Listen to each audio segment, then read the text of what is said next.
Jim Miller wrote the article for the New York Times. He, of course, wrote the bestseller about ESPN, and he joins us now. Jim, can you summarize how did this start 15, 16 months ago? What was the concept idea with PBS and ESPN for the documentary on concussions? Well, it was a rather peculiar arrangement from ESPN's point of view, I think, because here you have ESPN, who has established itself and takes great pride in regarding itself as an investigative enterprise journalism outfit, and they decided that they wanted to join forces with Frontline, and there's no questioning Frontline's pedigree. They've done outstanding work.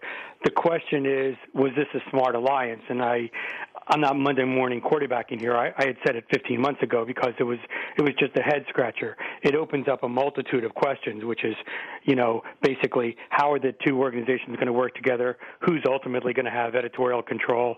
What is the DNA of the process? So I think that the problem here is that 15 months ago things weren't sorted out the right way. Why would the NFL put pressure on ESPN to drop out of this? Did they, I guess, first of all? And if so, why? Well, there's a weird distinction. It's a fine distinction that went into the writing of this story, and I think it's just noteworthy for a moment.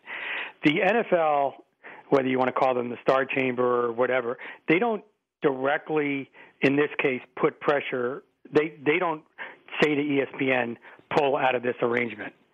What they do is they express their distinct displeasure with ESPN's involvement with this. And in the reporting, we were able to kind of look back and see what the inciting incident of this was. And August 6th, at the Television Critic Association meeting, Frontline went on with a trailer from this upcoming piece, and ESPN was basically blindsided, and so was the NFL. And at that point, tempers started to get raised, like, what the heck is going on here? And then ESPN became clearly aware of how uncomfortable the NFL was. There's one distinction to be made, Dan. I know you're a fan of ESPN history as well. People may remember the series Playmakers that ESPN Entertainment did. There's a kind of a fundamental difference here, obviously, besides the fact that Playmakers was in the fictionalized world, and here we're talking about nonfiction and indeed very serious issues. In the case of Playmakers, the NFL actively said, get this thing off the air.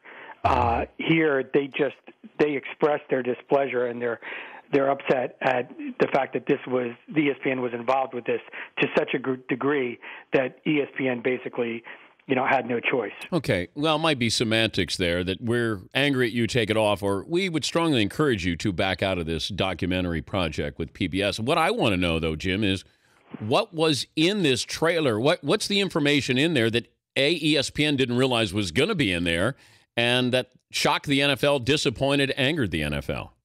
Right. So I have not seen it, but here's the interesting thing, and it might wind up being somewhat ironic.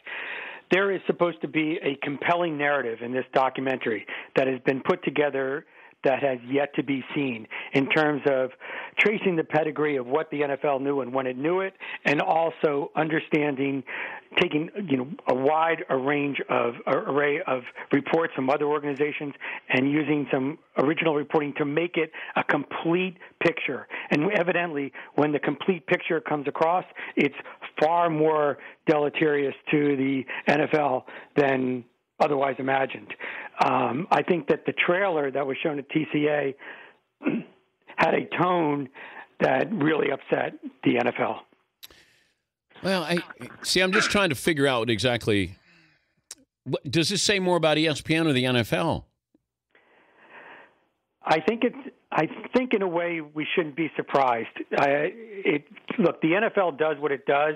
It's rather peculiar that they have Andrea Kramer on this case. They've taken great pride. Roger Goodell has taken great pride in pursuing the concussion story, and they have Andrea Kramer on this case, and she's been doing reports. So in a way, they shouldn't be bothered by this. But I think when you talk about a partner like ESPN, their latest deal for Monday Night Football is $15.2 billion. They're in bed with each other every single day on NFL products. I think it's totally different. Well, why wouldn't you? If I'm ESPN, I've got this deal already signed. What do I lose if I'm in lockstep with PBS on a documentary about concussions that's changing the way football is played, officiated, covered? I don't know. I mean, right. So this is an interesting question, right? So it's a long-term deal, and so ESPN could say to the NFL, "Look, we already have our deal. Forget it." But the truth is that because it's the NFL, and by the way, I believe the reporting would show that if this was the NBA or Major League Baseball, this wouldn't have happened this way. The NFL is sui generis, and even though the deal for the rights is long term, you need cooperation from the NFL every single day. And the NFL is the lifeblood of Bristol, Connecticut. Remember, the whole financial model of ESPN is built on subscriber rates. And those subscriber rates the needle moves on those subscriber rates only because of the NFL. No offense against the NBA, NASCAR, Major League Baseball, whatever. You get those deals, that's fine. But the way that ESPN has gotten to charge $5.40 for every subscriber is because of the NFL. Before I let you go, we're talking to Jim Miller, author, bestseller on ESPN, New York Times writer as well. I remember talking to you about could there be a movie based on the book? Is there still a chance that and by the way, who would be playing me in the movie? That's what I want to know, Jim. Well, Clooney keeps on begging for the role. Well, understandably. I mean, it's an obvious choice. Movies are like ground wars in Southeast Asia. They take a long time. It's easier to write a book. But I will say, I can't mention the name, but there's a absolutely incredibly talented director who's now interested. And so, look, when we're in a dark theater eating popcorn, I'll believe it. But so wait, far, so good. What would be the part of the book that you would take out and make a movie on, though? Well, that's quite frankly, that's been the big question, because you're talking about 31 years and there's a lot of different movies in there. You look at The Social Network, that basically took the origins of Facebook and stopped when, they were just getting off the ground. Moneyball took a very small slice of Billy Beane. So there's been a lot of debates, and I've been in a lot of meetings in L.A. where people advocate one way or the other. I think ultimately at the end of the day, we're going to find out from the director what he wants to do and probably proceed from there. Good to visit with you. Thanks for joining us, Jim. Thank you, Dan. All right, Jim Miller. The article is NFL pressure said to lead to ESPN quitting their film project there. The Dan Patrick Show, weekday mornings on Audience.